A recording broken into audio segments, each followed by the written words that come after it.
दोस्तों, इस मानव इतिहास में अनेक शासक हुए हैं जो शक्ति के बेमिसाल महारथी थे, जिनकी शक्ति, जिनकी ताकतों के चर्चे आज तक दुनिया में मशहूर हैं। कुछ शासक बहुत अच्छे थे, कुछ हुक्मरान बहुत अच्छे थे और कुछ बहुत ज्यादा बुरे। पर यह अच्छाई बुराई नजरिए पर निर्भर करती है कि हम उस शासक या उस हुक्मरान को कैसे देखते हैं। ठीक इसी तरह एक शासक था जिसने सन 1206 ईस्वी से 1227 ईस्वी के बीच विश्व के एक बड़े भूभाग पर अपनी विजय पताका को लहराया था, जिसका क्षेत्रफल लगभग 3 करोड़ 30 लाख वर्ग किलोमीटर माना जाता है। जिन क्षेत्रों पर उसने हमला किया वहां के लोग उसे क्रूर मानते हैं, और माने भी क्यों ना, जहां उसने हमला किया वहां पर आग और बर्बादी के सिवा कुछ भी दिखाई ना दिया। जबकि जहां का वो है वहां के कुछ लोग आज भी उसकी तस्वीर घर में रखते हैं, उसे महान आदमी मानते हैं।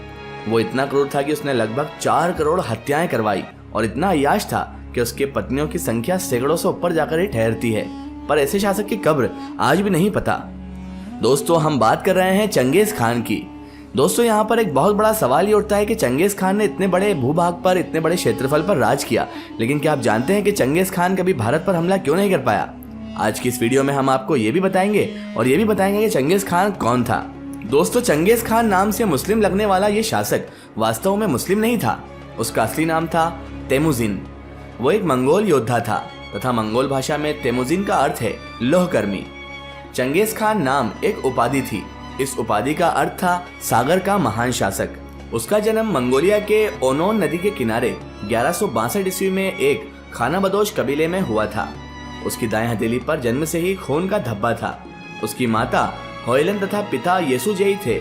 उसके पिता किरात कबीले के प्रमुख थे। मंगोलियों में कबीलों के बीच अक्सर युद्ध होते रहते थे। चंगेज खान के पिता ने उनकी माता को किसी दूसरे कबीले से भगाकर शादी की थी। कबीलों में दुश्मनी के कारण बचपन में ही उसके पिता की हत्या कर दी गई। उस वक्त उसके पीछे होयलन और 7 बच्चे थे।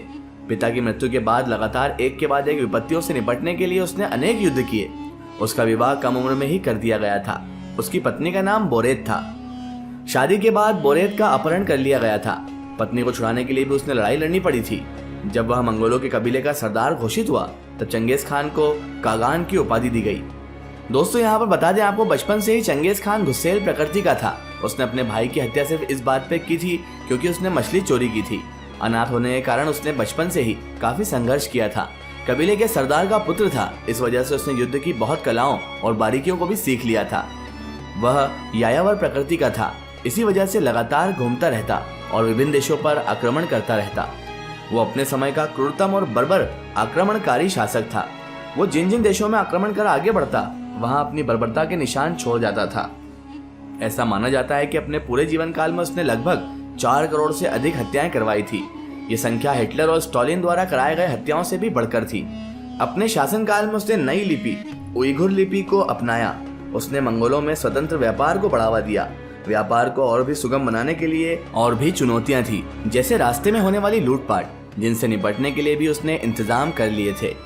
चंगेज खान के धर्म के विषय में बहुत सारे मतभेद, बहुत सारे राय मशवरा मिलते हैं। उसने शासन काल में धर्म को लेकर कभी विवाद नहीं किया, न ही उसने किसी एक धर्म को संरक्षण दिया। उसके राज्य में धार्मिक सहिष्णुता थी। चंगेज खान स्वयं करेन तेंग्रीस धर्म का था। तेंगरी मंगोलों के मुख्य देवता थे, पर बाद में उसने अन्य धर्मों के लोगों को और धर्मगुरुओं से भी मेल मिलाप किए, जैसे बौद्ध धर्म, ईसाई और इस्लाम धर्म आदि। चंगेज खान 1214 में जैन बौद्ध विष्णु हय्यून से भी मिला था। इसके अलावा वह ताओइस्म के गुरु कोचुजी से भी प्रभावित था। नेहरू के अनुसार जब मंगोलों की ताकत बढ़ने लगी थी तो वेटिकन के पादरी ने उसे ईसाई धर्म को अपनाने के लिए मनाने की भी कोशिश की थी। दोस्तों, चंगेज खान ने दुनिया के आधे से ज्यादा भूभाग पर राजपाट अपना जमा लिया था और उसका राजपाट बहुत लंबा चौड़ा फैल चुका था। लेकिन दोस्तों, क्या आप जानते हैं कि चंगेज खान आखिर हमारे भारत पर कब्जा क्यों नहीं कर पाया? क्योंकि यही सवाल बहुत सारे भारतीयों के दिलों में उठता है कि जब मंगोलिया सल्तनत इतनी क्रूर थी और सारी दुनिया में फैल चुकी थी, तो क्या वजह थी कि वो कभी भारत पर आक्रमण भी नहीं कर पाए, न ही भारत पर कब्जा किया, और यहाँ तक कि भारत पर कब्जा करने के बारे में सोचा तक नहीं। तो दोस्तों, इसमें 2 राय मिलती है। इसमें एक राय ये मिलती है कि अलाउद्दीन खिलजी, जिसे बहुत सारे लोग क्रूर मानते हैं और बहुत सारे लोग सही मानते हैं, तो इनके बारे में एक मत ये भी मिलता है कि इन्होंने मंगोलों से जंग करके मंगोलों को हिंदुस्तान आने ही नहीं दिया था और इनके डर और खौफ से ही मंगोल हिंदुस्तान में नहीं आ पाए थे। लेकिन दोस्तों, दूसरी तरफ एक और राय हमें मिलती है, एक और मत हमें मिलता है। वो ये है कि चंगेज खान भारत की ओर बड़ा जरूर था पर कभी आक्रमण नहीं किया था। ऐसे में ये प्रश्न उठता है कि इतनी शक्तिशाली शासक जो जिस देश पर चाहता उस पर कब्जा कर सकता था, उसने भारत पर आक्रमण क्यों नहीं किया।